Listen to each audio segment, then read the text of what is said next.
করতেছি। আল্লাহ তো করা চুমকি চলেছে একা পথে সঙ্গী হলে দোষ কি তাতে মাল যাবা নাকি? আরে দৌড় ভাই হ্যাঁ? মাল তো করা মেয়া। এই ঠিক আছে মামা, চা হবে? কি চা খাবো? চিনি ছাড়া দুধ চা। ঠিক আছে বসেন দিচ্ছি। এই আপুর সাথে আমারও একটা চিনি ছাড়া দুধটা দিস। কেমন আছে? আমি কি আপনাকে চিনি? গত 6 বছর 37 দিনে আপনাকে কিন্তু এলাকায় দেখি নাই। বিল কত হয়েছে? 85 টাকা। এক কাপ চায়ের বিল 85 টাকা। 1 কাপ চা না তো শুধু, আমার 4 কাপ চা, 3টা সিগারেট আর একটা কলা আপনি আসার আগে খাইছেন। আপনার বিল আমি কেন দিব? রাখেন তো মামা, আপনি 15 টাকা দেন। তাই নেই।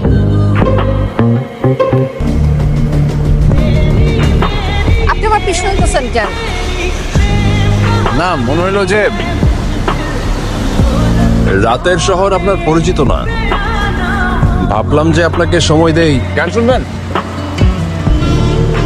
এখন কি গান গিয়ে আপনি ঋণ পরিশোধ করবেন?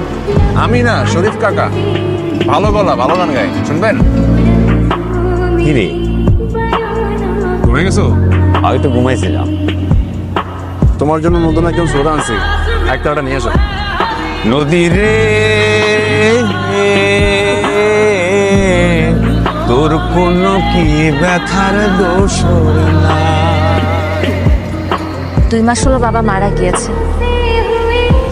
জানেন, বাবা মারা যাবার আগে কয়েকটা দিন ভীষণ অসুস্থ হয়ে হাসপাতালে ছিল। এই মানুষটা আমাকে আজীবন দিয়েই গেল, কিন্তু যখন আমার সময় আসতো তাকে কিছু দেওয়ার, তখন সে আর আমাদের সাথে নাই। তাকে আমি ভালোবেসেছিলাম। আমাদের রিসেন্টলি ব্রেকআপ হয়েছে। একদিকে মায়ের প্রেশার, আরেকদিকে আত্মীয় স্বজনরা সবাই বিয়ের জন্য চাপ দিচ্ছে। আমি না বুঝতে পারছিলাম না যে কি করব।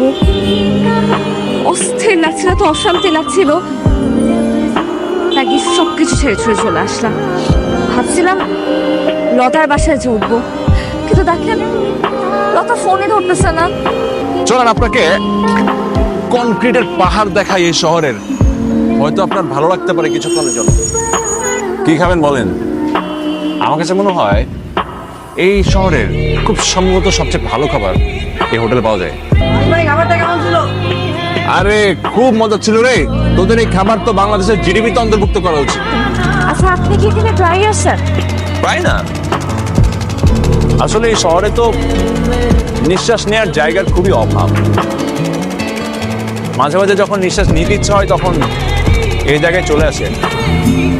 আপনি কবিতা পছন্দ করেন? করি। কেন?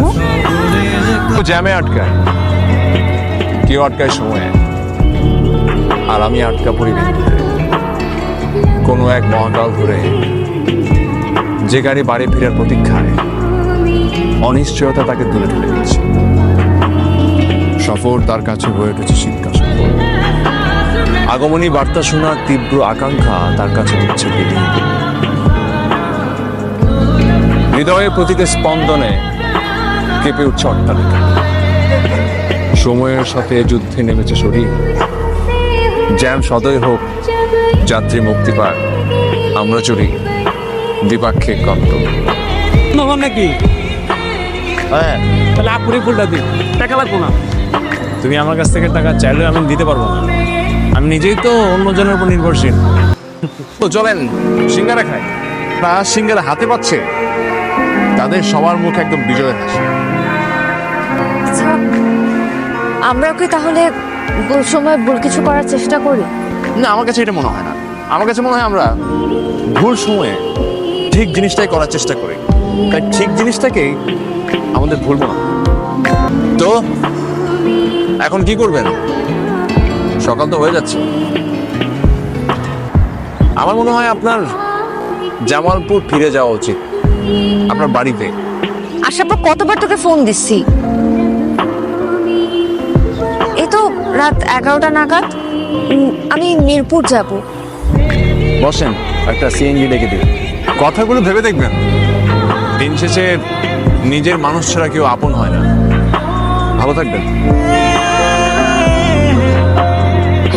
সারা রাত তুই রাস্তা রাস্তায় ঘুরেছিস, তাও একা একটা মেয়ে।